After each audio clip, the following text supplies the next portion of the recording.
Hello everyone, welcome to learner B for class 8।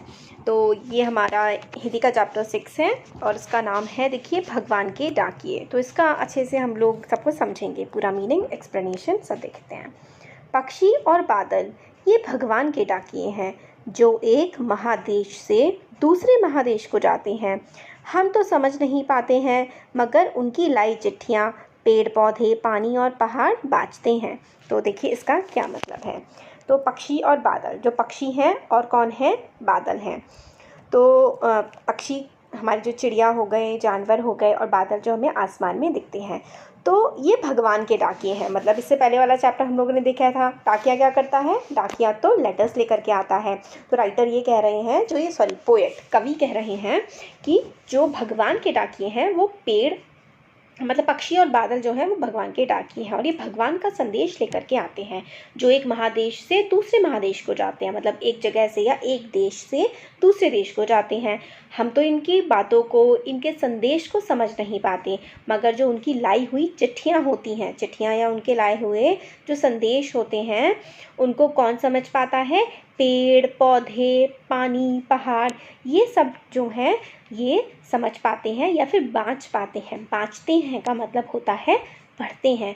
तो जो पक्षी और बादल जो भगवान के डाकिए हैं, जो संदेश लेकर के आते हैं, इनको कौन पढ़ और समझ पाता है, इनको पेड़ पौधे, पानी और पहाड़ पढ़ या फिर समझ पाते हैं। तो इसमें देखिए कवि कहते हैं कि आकाश में उड़ते पक्षी और बादल भगवान का संदेश लेकर आए हैं, भगवान का संदेश लेकर आए हैं। और वो कौन है, वो भगवान के डाकिए हैं जो एक देश से दूसरे देश को उड़ते रहते हैं। इन डाकियों का संदेश हम जैसे इंसान तो नहीं समझ पाते। भगवान बादलों के द्वारा जो संदेश भेजते हैं, उन्हें पेड़ पौधे, पहाड़ और जल अच्छी तरह से पढ़ पाते हैं, क्योंकि ये उनके लिए ही आए होते हैं। हम तो केवल यह आंकते हैं कि एक देश की धरती दूसरे देश को सुगंध भेजती है, और वह सौरभ हवा में तैरते हुए पक्षियों की पाँखों पर तिरता है, और एक देश का भाप दूसरे देश में पानी बनकर गिरता है। तो इसका क्या मतलब है, देखिए, हम तो केवल यह आंकते हैं। आंकने का मतलब होता है अनुमान लगाना या फिर गैस करना, कि एक देश की धरती दूसरे देश को सुगंध भेजती है। सुगंध भेजती है मतलब खुशबू भेजती है। और यहाँ पे और वह सौरभ हवा, सौरभ जो है ना, इसका भी मतलब खुशबू ही होता है या फिर सुगंध ही होता है।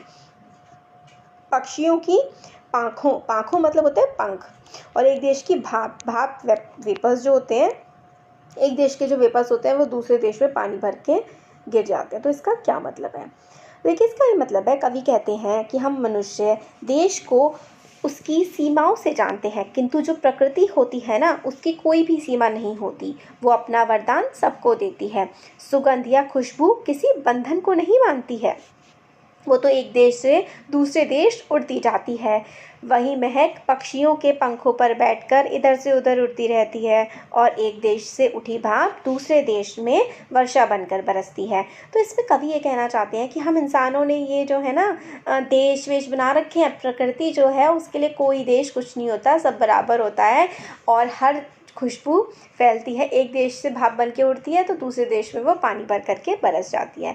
तो कवि कहते हैं कि जो सिर्फ एक अंदाज़ा ही, मतलब कवि एक अंदाज़ा लगाते हैं कि एक देश की धरती दूसरे देश को खुशबू भेजती है। हम तो सिर्फ इतना ही अंदाज़ा लगा सकते हैं, जब हवा बहती है, पक्षी एक देश से दूसरे देश जाते हैं और बादल बरसते हैं इस धरती पर, हम तो सिर्फ यह अंदाज़ा ही लगा सकते हैं कि एक देश की धरती दूसरे देश को अपनी सुगंध अर्थात खुशबू भेजती है, और यही हवा के द्वारा खुशबू चारों ओर फैल जाती है। कुछ पक्षी अपने साथ लेकर चले जाते हैं, कुछ हवा के साथ इधर उधर जो खुशबू है वो बह करके निकल जाती है एक देश से दूसरे देश, मतलब एक जगह से दूसरे जगह।